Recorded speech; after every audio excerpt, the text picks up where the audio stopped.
12시 많은 참여 바랍니다.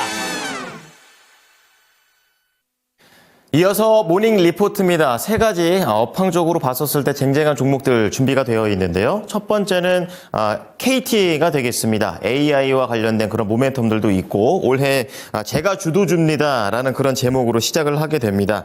올해 가장 큰 이익 성장을 기록할 것으로 보이고 있고요. 역시 강한 배당 매력과 밸류업에 대한 세부적인 계획이 수립되고 있습니다. 여기에 수급 개선도 기대해 볼 만하다라는 언급이 나오고 있고요. 그리고 다음에는 PNS 미케닉스를 보시겠습니다.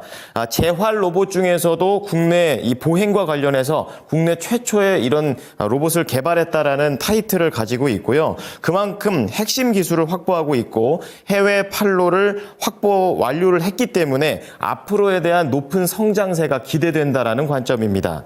세 번째로는 현대글로비스가 되겠습니다. 지금처럼 고환율 시대 현대글로비스한테는 긍정적인 영업 환경이 되겠습니다. 또한 핵심 사업부의 주요 계약 자체가 체결됐다는 내용도 있고 앞으로 주주 가치도 동반 개선될 수 있다라는 관점입니다. 세 가지 기업들 알아보도록 하겠습니다. 정수지 캐스터 전해주시죠. 네, 오늘 아침 모닝 리포트 만나보겠습니다. 먼저 KT에 대한 하나증권의 리포트입니다. 먼저 올해에도 연초 계속해서 KT의 주가 강세를 예상했는데요. 물론 2024년에 4분기 실적은 부진할 것으로 예상했습니다. 대규모 일회성 인건비가 반영될 예정으로 풀이를 했는데요. 하지만 주가는 하방 경직성을 갖춘 가운데 상승 시도를 할 것으로 분석했습니다. 과거 KT의 주가는 주주익 환원 규모에 따라서 큰 영향을 받아왔는데요. KT의 배당금 자사주 소각 규모는 2023년에는 5천억 원에서 2024년에는 7천억 원, 2025년에는 9천억 원 수준으로 늘어날 것으로 전망했습니다. 외국인 한도에 여유가 생겨서 자사주 매입분을 소각할 수 있다는 가정하에 계산을 한 건데요. 낮은 기저와 비용 절감 효과로 인해서 2025년에는 이익 성장을 기대했고 본사의 이익까지 급증하면서 DPS 증가는 40% 정도로 예상을 했고요. 향후 4년간 1조 원에 달하는 자사주 매입 소각의 주주 환원을 기대했습니다. 추가적인 주가 상승 여력은 크다고 판단했는데요. 투자 의견 매수 목표 주가 6만 원을 유지를 했습니다. 통신업종에서 탑픽으로도 꼽았는데요. KT는 창사 이래 첫 분기 배당을 실시하는 등 작년 주가는 29.5% 상승한 상황입니다.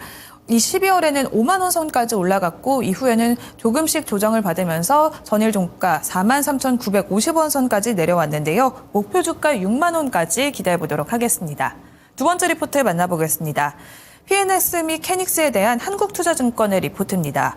의료로봇 전문기업인 PNS 미케닉스는 2011년 국내 최초로 보행 재활 로봇 시스템 개발에 성공했습니다. 국내외 42건의 산업 자산권을 보유하고 있는데 기술력을 바탕으로 글로벌 최초로 족관절 구동 시스템을 하지 재활 로봇에 적용했습니다. 주력 제품인 워크봇은 세계에서 유일하게 3조인트, 고관절과 슬관절, 족관절 훈련을 가능하게 도와주는데요. 2012년에 국내 판매를 시작했고 2014년 스페인 수출을 기점으로 총 15개국에 수출하고 있습니다. 22개국에서 사업 파트너를 확보했고 13개국을 대상으로는 의료기기 인증을 확보해서 해외 판로 확보를 완료한 상황인데요. 이 부분을 또한 모멘텀으로 꼽았습니다. 글로벌 재활 로봇 시장은 연평균 27.2% 성장하면서 수혜를 예상하고 있는데요. 3분기 실적도 국내 의료계 파업에도 불구하고 해외 판매 호조세로 방어해냈습니다. 여전히 국내는 불확실성이 높은 상태지만 해외 판매체 확대로 매출 증가폭이 클 것으로 예상을 했습니다. 최근에는 주가 역시 급등세를 다시 한번 보여주고 있는 상황인데요. 전일 종가 11,870원 선까지 올라왔습니다. 장중에는 11% 넘는 급등세를 보이다가 윗꼬리를 달고 조금씩 마감을 한 건데요. 다시 한번 PNS 케믹스가 이렇게 주목받은 이유는 휴머노이드 로봇에 대한 관심이 커졌기 때문입니다. PNS 미케닉스가 보유한 웨어러블 로봇과 휴머노이드 로봇 분야로 확장이 가능한 플랫폼화 기술이 부각된 영향으로 보고 있는데요. 앞으로의 주가 반등 지속될지 기대해 보도록 하겠습니다. 세 번째 리포트 만나보겠습니다. 마지막은 하나증권의 현대글로비스 분석입니다. 2025년 첫날부터 기분 좋은 소식으로 출발했다라는 제목의 리포트인데요. 어떤 소식이었는지 살펴보도록 하겠습니다. 현대글로비스는 2024년 12월 31일부로 현대차와 기아에 대한 완성차 해상 운송 계약을 체결했습니다. 기존 3년 단위와 계약과는 달리 이번 계약은 5년에 대한 계약으로서 2025년부터 2029년까지 총 금액은 6조 7천억 원으로 알려졌습니다. 물량 비중은 50%로 줄어들었지만 운임 민상이 반영돼서 연평균 약 1조 3,400억 원 규모로 알려졌는데요. 운임 인상이 이렇게 반영되면서 완성차 물량이 향후 증가하면 점차 늘어나는 계약으로 파악되고 있습니다.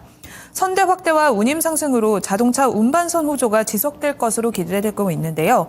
하나증권은 투자 의견 매수를 유지했고 목표 주가 16만 4천 원으로 상향했습니다. 전일에 급등하면서 장중에 최고가 13만 6,200원 선까지 올라갔고요. 종가는 13만 3,800원 선에 형성을 했습니다. 중장기 주주 환원 정책까지 고려할 경우에는 앞으로 현주가 밸류에이션 메리트가 충분하다고 본 건데요. 증권가에서는 이번 계약에 대한 호평이 줄이고 있는 상황입니다. 이렇게 장중에 신고가까지 경신하고 있는데요. 추가 상승 여력이 충분하다고 분석한 이번 리포트까지 다시 한번 참고해 보시면 좋을 것 같습니다. 이상 모닝 리포트 전해드렸습니다.